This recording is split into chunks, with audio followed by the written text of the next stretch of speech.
Qui pour remplacer Mazepin si As ne pouvait pas le conserver? Tour d'horizon des candidats potentiels. Alors, il n'y en a pas 36, hein, des tours d'horizon. Je vous ai mis en miniature une As aux couleurs de l'Ukraine. Alors, ça serait tellement ironique, ça, qu'il le fasse, mais franchement, elle est pas mal. Hein.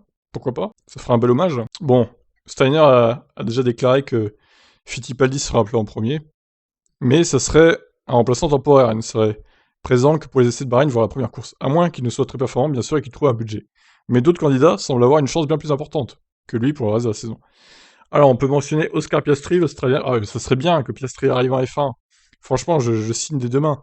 Même si c'est chez As, au pire, bon, au moins il ferait ses armes contre Mick Schumacher, ça serait pas mal, je trouve. Pour beaucoup d'observateurs, ne pas le voir en titulaire en F1 cette année est une injustice, totalement. As pourrait également faire appel à un pilote... Oh non, non, pas Giovinazzi, oh non.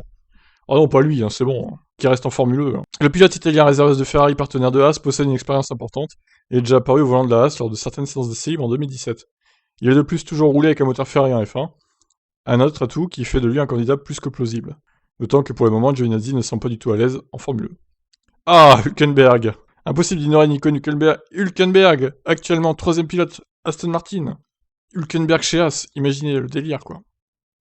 Ah oui, on rappelle qu'il avait remplacé Perez et Stroll quand ils avaient été Covidés en 2020.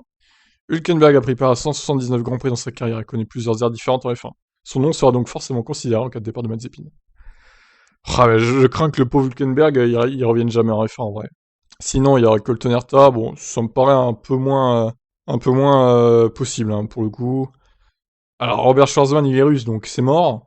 Désolé pour lui, hein, mais c'est sa nationalité qui pose un problème. Kylou Mailot, vice-champion de Formule 2, se verra proposer quelque chose, mais il est loin d'être le favori. Oh non, pareil, ça m'étonnerait.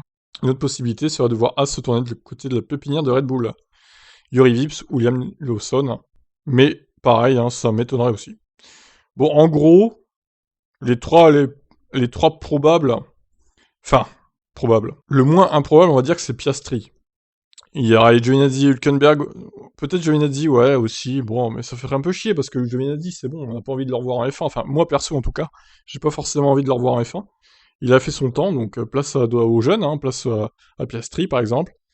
Pietro Fittipaldi, bon, lui, il fera un intermédiaire, hein, je pense, ouais, intérimaire. Hein. Ça sera un CDD, hein, pour Pietro, un CDD F1, chez As. Bon, comme souvent, hein, le pauvre Pietro, je pense qu'il sera pas titulaire toute la saison. Mais bon, on verra ça. Écoutez, quelles sont vos théories à vous? Dites-moi dans les commentaires. Bye bye.